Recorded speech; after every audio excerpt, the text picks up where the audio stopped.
कि राम लगी है पहुनवा। ई बात सबके बुझल है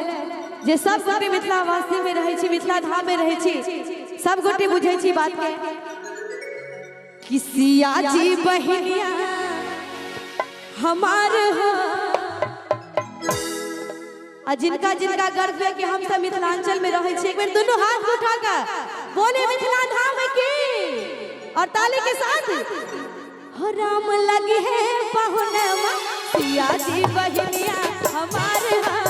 हो राम लगी है पहुनवा सिया जी बहिनिया हमार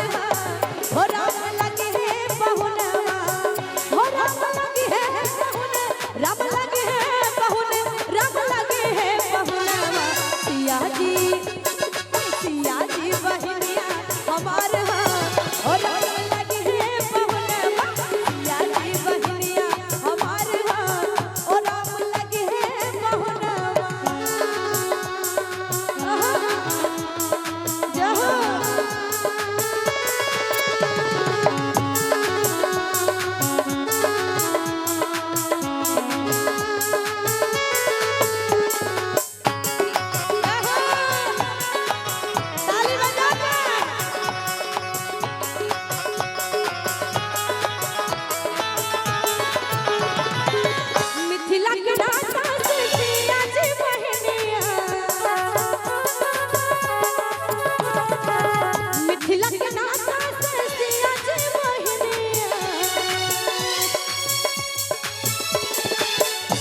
बहुत सुंदर बात है और विशेष धन्यवाद जो कुर्सी पर माता बहन सब बैसल है। और ना बड़ा सुंदर कहावत है कि दुनिया में जब जन्म लेकर आती है बेटियां निर्धन को धनवान बनाती है बेटियां, कि दुनिया में जब जन्म लेकर आती है बेटियां निर्धन को धनवान बनाती है बेटियां, अरे कालों में महाकाल कराती है बेटियां, अपने माँ बाप को मोक्ष दिलाती है बेटियां। और माता बहन सब बहुत आनंद ला रहा, लेकिन सब कटे दोनों हाथ उठाकर कि मिथिला के नाता से सिया जी बहिनिया, सिया जी के नाता से राम जी पहुना। और की सब कटे दोनों हाथ उठाकर मिथिला नगरिया निहाल हो, मिथिला नगरिया निहाल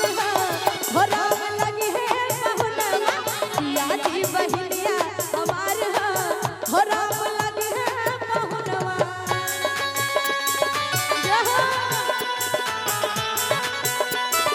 बहुत बढ़िया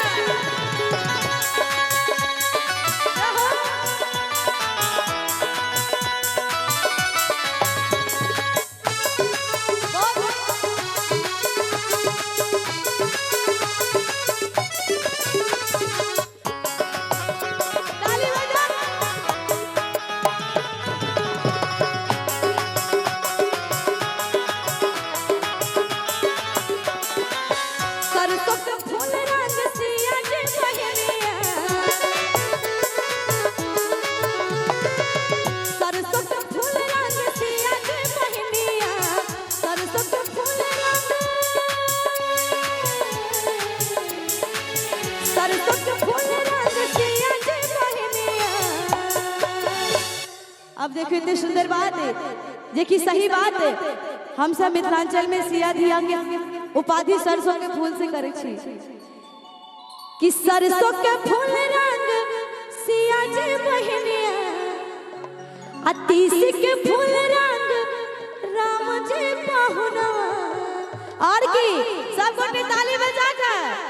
कि दोनों के जोड़ी कमाल है। एक मिनट जो नीक लगे तब दोनों हाथ उठाओ, नहीं तो कोनो बात नहीं, सब गोटे दोनों हाथ उठाकर कि दोनों के जोड़ी कमाल है। ताली के साथ हो राम लगी है पहुनवा दोनों के जोड़ी कमाल है हो राम लगी है पहुनवा।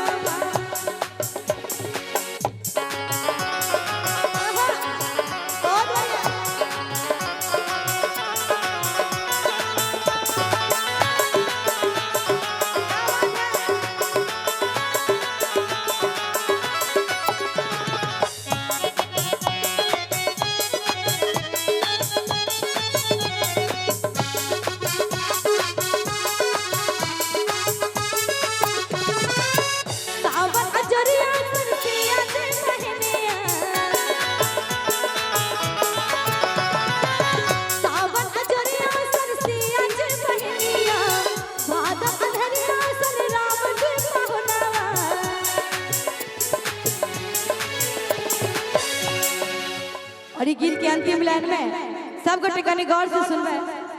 कि सावन अजरिया सन सिया जे बहनिया अभादक अनहरिया सन राम जे पहुनवा और की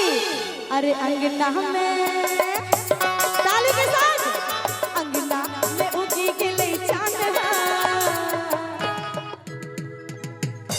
बहुत निक लग रहा अपने सब ताली बजावे छी सब गोटे ताली के साथ कि अंगना में उगी गेले चांद अंगना में उगी गेले चांद और राम लगी है पहुनवा अंगना में उगी गेले चांद और राम लगी है पहुनवा हो राम लगी है पहुन राम लगी है पहुन राम लगी है पहुनवा सिया जी बहनिया हमारे और राम लगी है पहुनवा सिया जी बहनिया हमारे और राम लगी है पहुनवा सिया जी बहनिया हमारे और राम लगी है पहुनवा सिया जी बहनिया हमारे राम लगी है पहुनवा सिया जी बहनिया हमारे हो राम लगी है